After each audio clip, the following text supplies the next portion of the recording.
Olá pessoal, eu sou a Maria Chevra, sou palestrante em estilo de vida e saúde preventiva desde 1991. Sou vegetariana há 31 anos e formada em ciências biológicas com especialização em educação, saúde pública, administração hospitalar, sou professora técnica em radiologia e palestrante com experiência em vários países da Europa, né, como a França, a Alemanha, a Espanha, Suíça, Brasil, etc. E hoje nós vamos falar de um assunto muito interessante, Sugar Blues, um holocausto chamado sacarina. Aqui está a bibliografia que foi utilizada.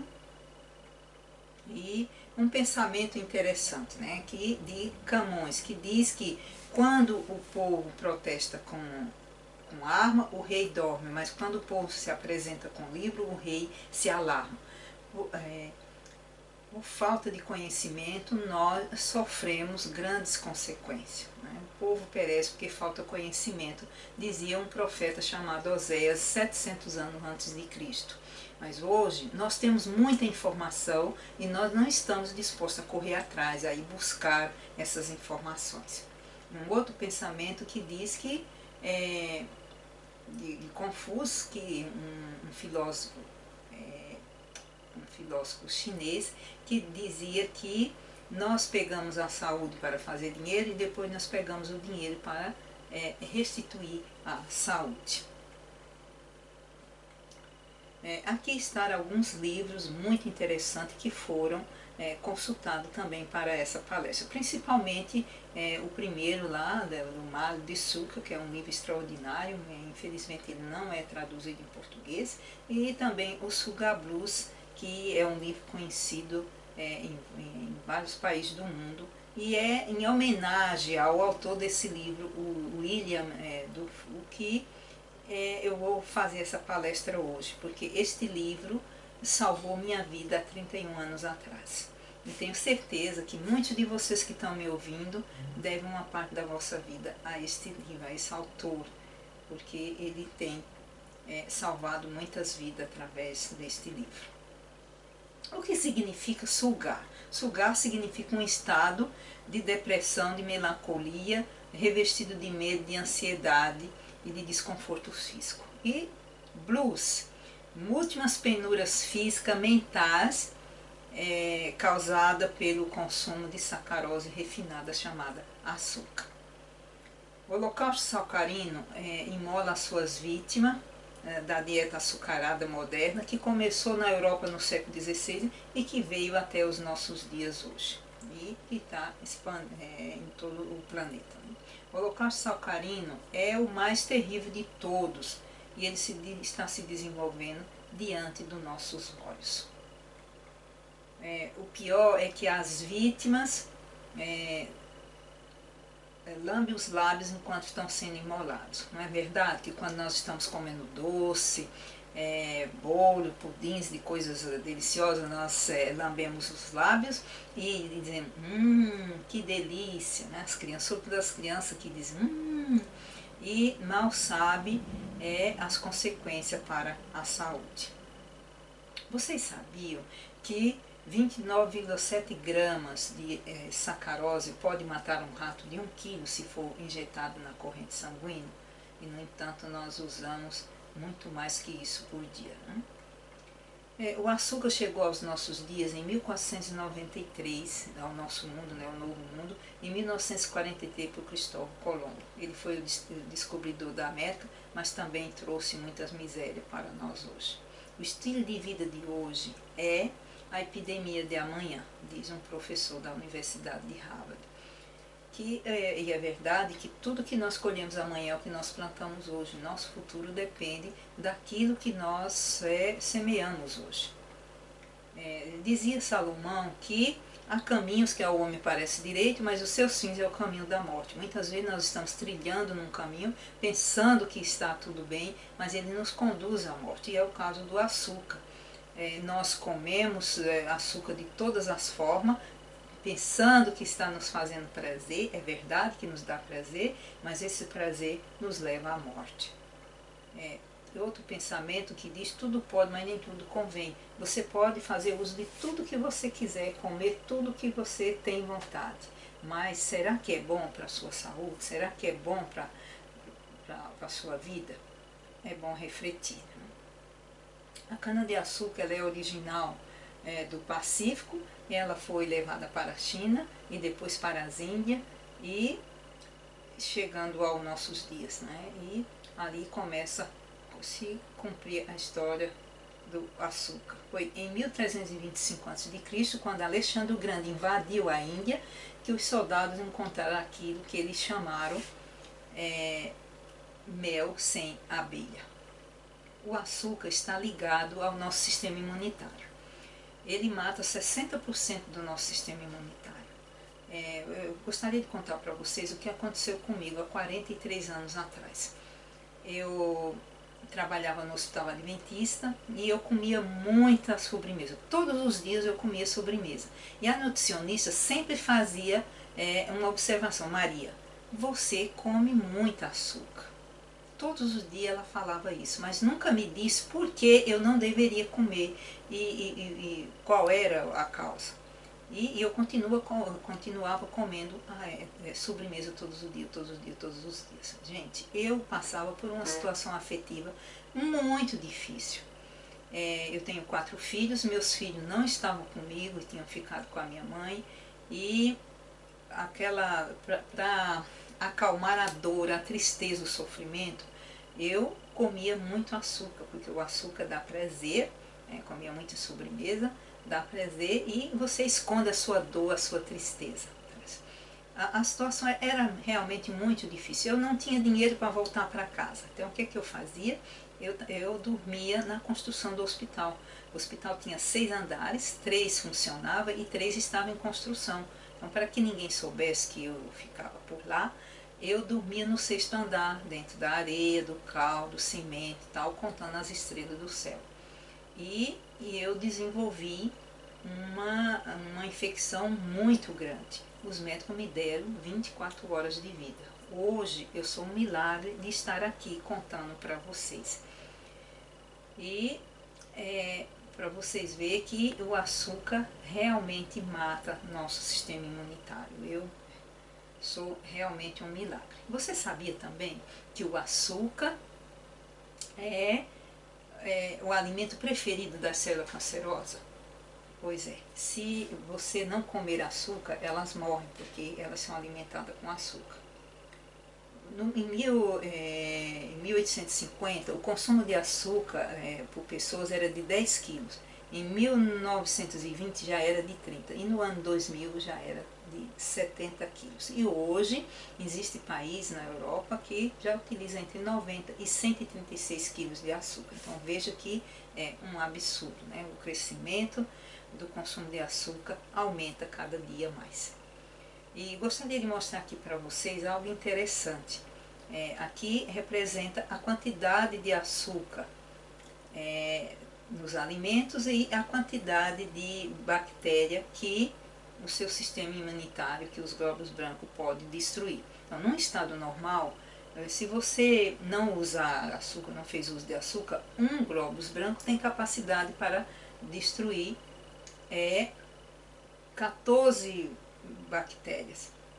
Mas se você usou 6 colheres de açúcar, o equivalente a 6 colheres de açúcar, baixa para 10. Se usou 12, baixa para 5 dozeavos. E se 18, 2 e 24, 1.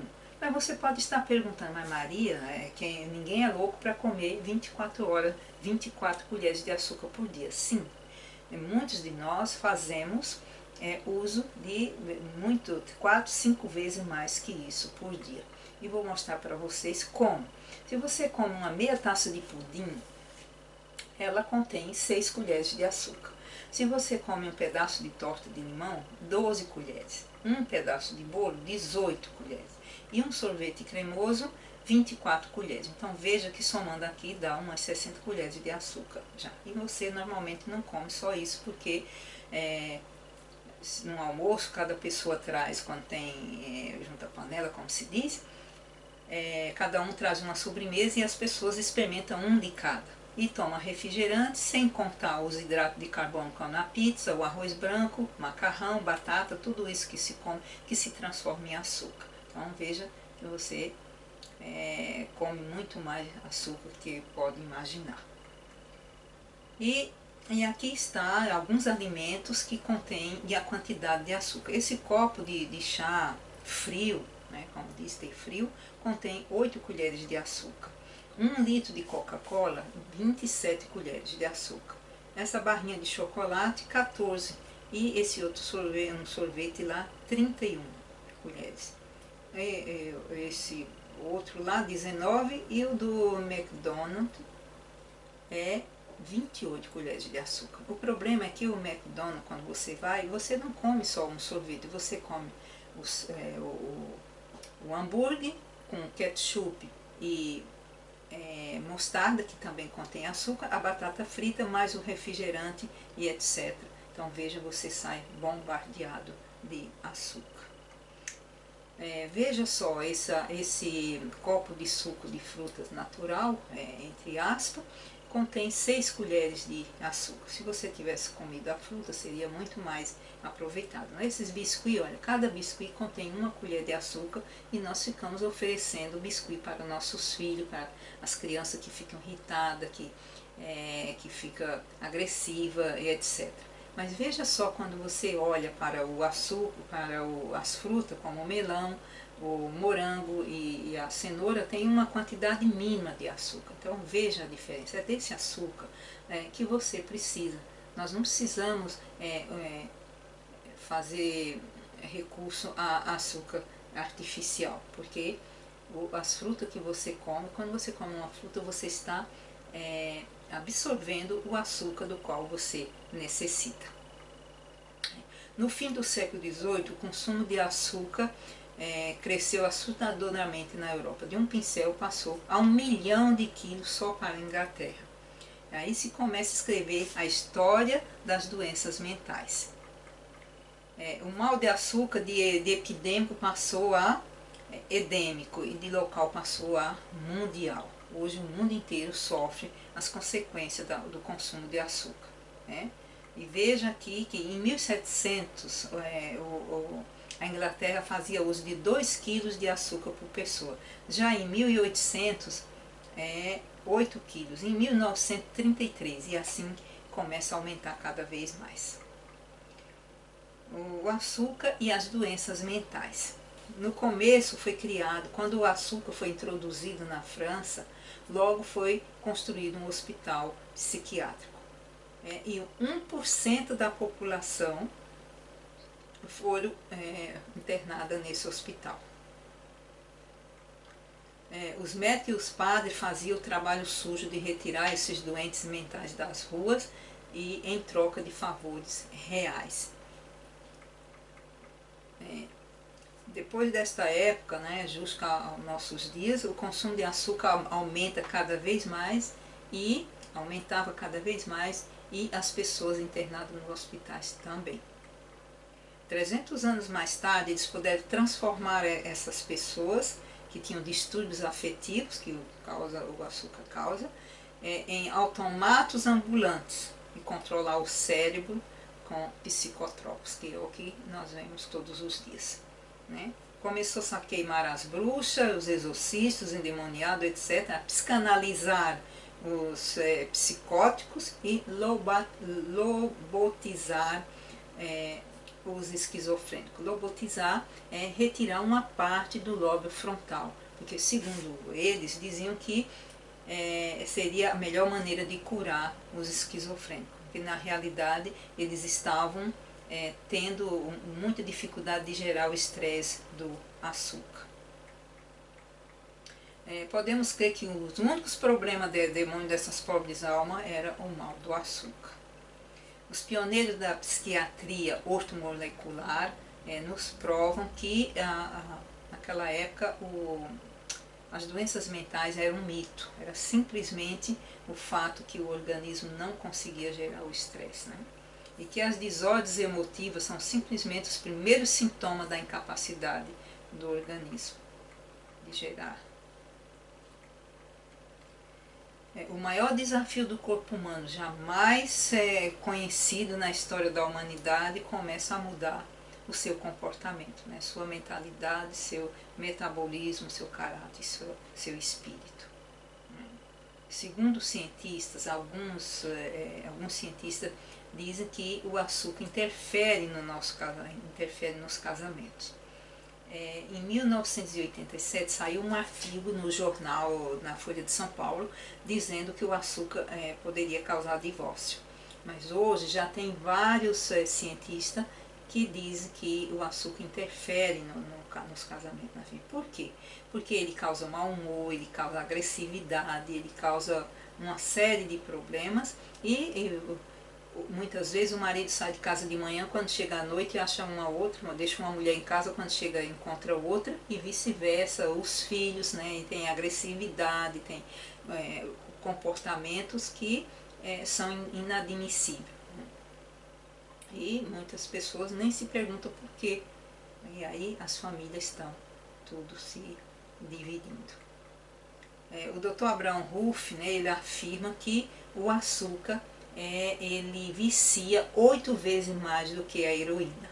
E a única diferença entre o açúcar e a heroína é que a heroína tem que ser injetada na veia e o açúcar não precisa. Você pode comprar o açúcar em qualquer lugar, é uma droga livre. A polícia não vai bater na porta da sua casa para dizer que você comprou açúcar. Essa é a única diferença. Uma investigação feita com os pacientes esquizofrênicos mostrou que os alimentos preferidos desse povo é a dieta açucarada, né? Muito açúcar, muito cafeína e etc. Mas quando você fala com os esquizofrênicos que eles não devem fazer uso desses alimentos, eles dizem, mas eu não como muito açúcar. Quando você fala com diabetes, fala com uma pessoa obesa, ele diz, não, olha, eu como muito pouco, não faço muito uso. E quando você vê o comportamento deles, é um absurdo, né? Eu conheci uma esquizofrênica recentemente e falei para ela, olha, você não pode fazer uso de açúcar, você tem que abandonar isso da sua vida. Ela disse, olha, eu não como açúcar de jeito nenhum, eu evito o máximo possível. E a mesa estava com pão cheio de pão branco, bolo e suco de frutos e etc. E ela disse que não fazia uso de açúcar. Porque as pessoas pensam que comer açúcar, o fazer uso de açúcar, é pegar um pacote de açúcar e começar a comer com a colher. Gente, isso não é. Açúcar ele está presente em todos os alimentos que nós fazemos uso, a menos que você fabrique seus alimentos em casa. Não? Tudo que você come tem açúcar, sem contar que os hidratos de carbono, como eu falei anteriormente, se transforma em açúcar. O açúcar e a cárie dentária. Gente, durante a Segunda Guerra Mundial, houve uma melhoração da saúde da população, principalmente a saúde dentária. Por quê?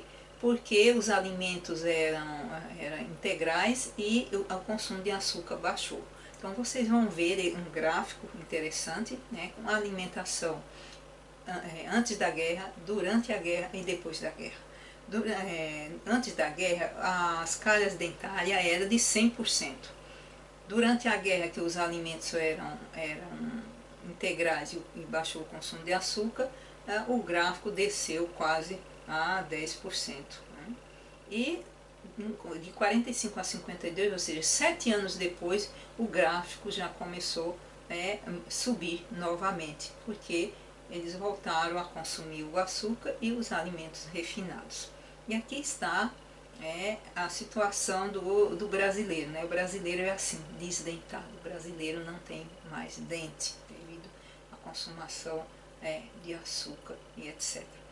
Eu tenho um filho que é dentista e ele diz que ele não ensina os pacientes a fazer prevenção, porque senão ele não vai ganhar dinheiro. Essa é a mentalidade de muitos profissionais da área de saúde. Com o consumo de açúcar, gente, é o único meio de pobre e rico andar de mão dadas, porque eles vão compartilhar a mesma miséria junto.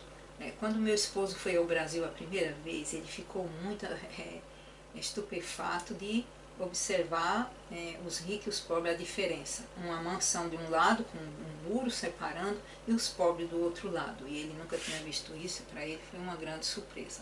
Mas com o consumo do açúcar, os ricos e os pobres, eles estão no mesmo nível e compartilhando a mesma miséria. Prisão de ventre, os diabetes, cárie dentária, obesidade, problemas cardíacos, psiquiátricos e etc.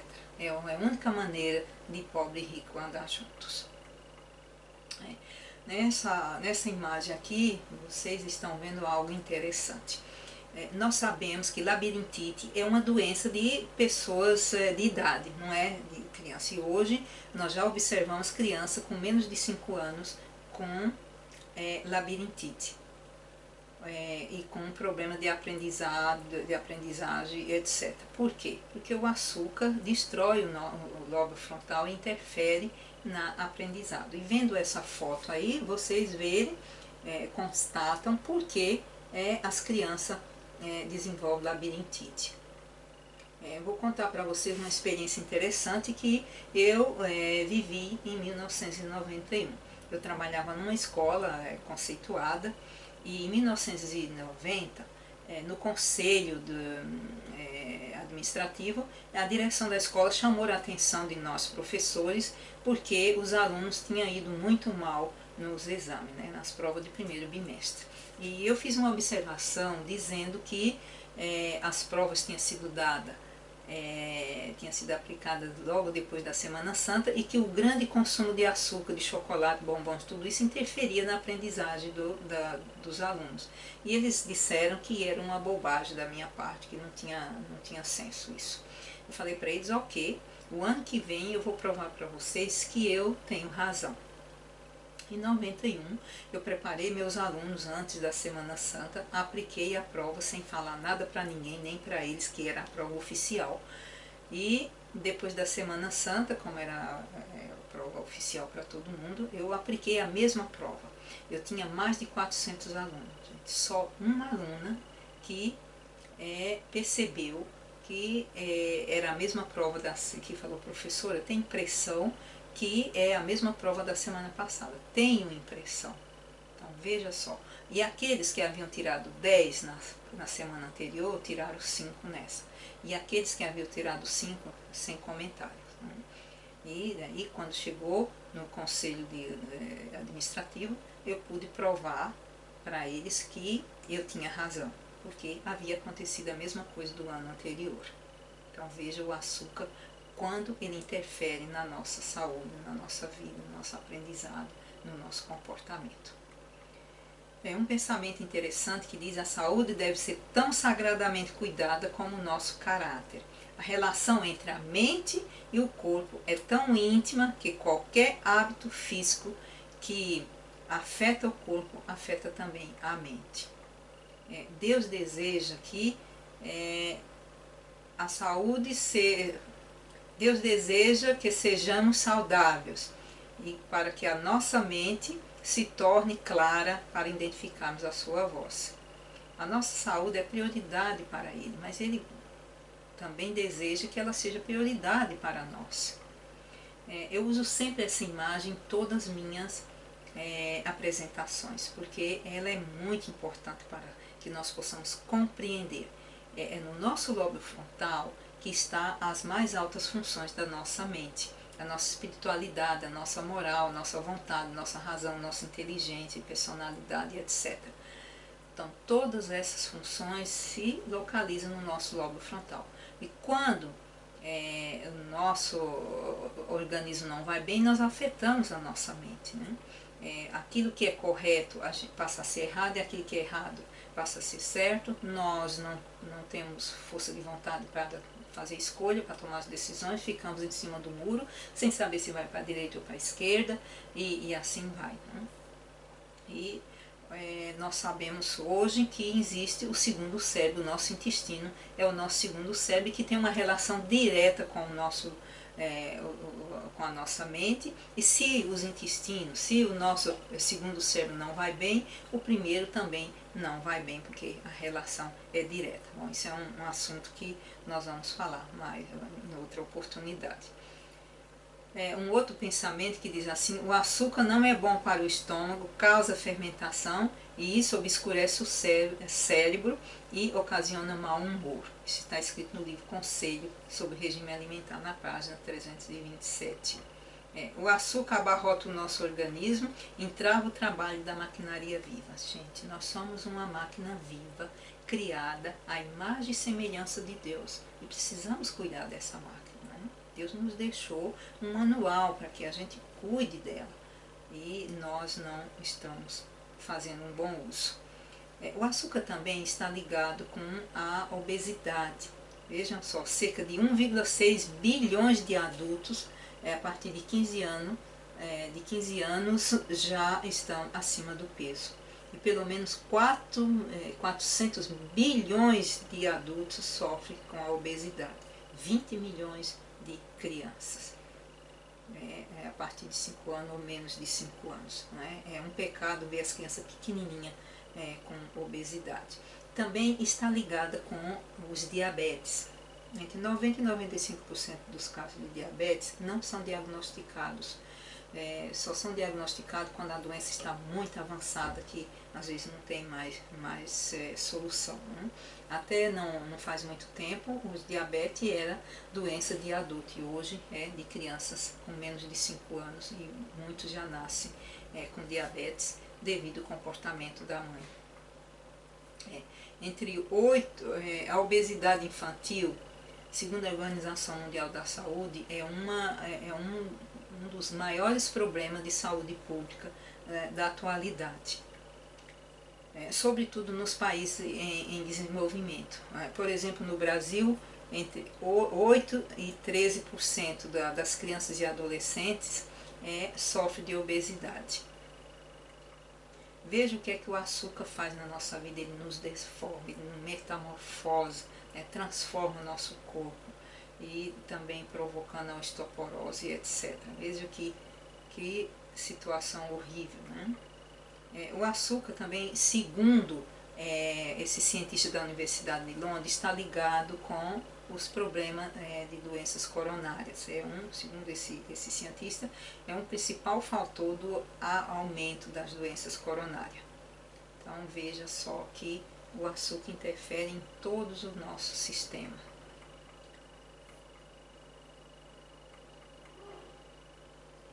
Os ratos que foram alimentados com açúcar e alimentos refinados, eles tiveram 50% a mais de apetite, desenvolver 50% a mais e 18% a mais com tendência ao álcool. Então veja que o açúcar pode causar o alcoolismo, a dependência do álcool nas pessoas. O ácido pirúvico acumulado no cérebro, ele causa anuviamento na nossa mente. Pessoal, muito obrigada pela vossa atenção e eu espero ter contribuído para melhorar a sua saúde, que você possa tomar decisões, fazer novas escolhas e tomar uma nova direção na sua vida. Muito obrigada.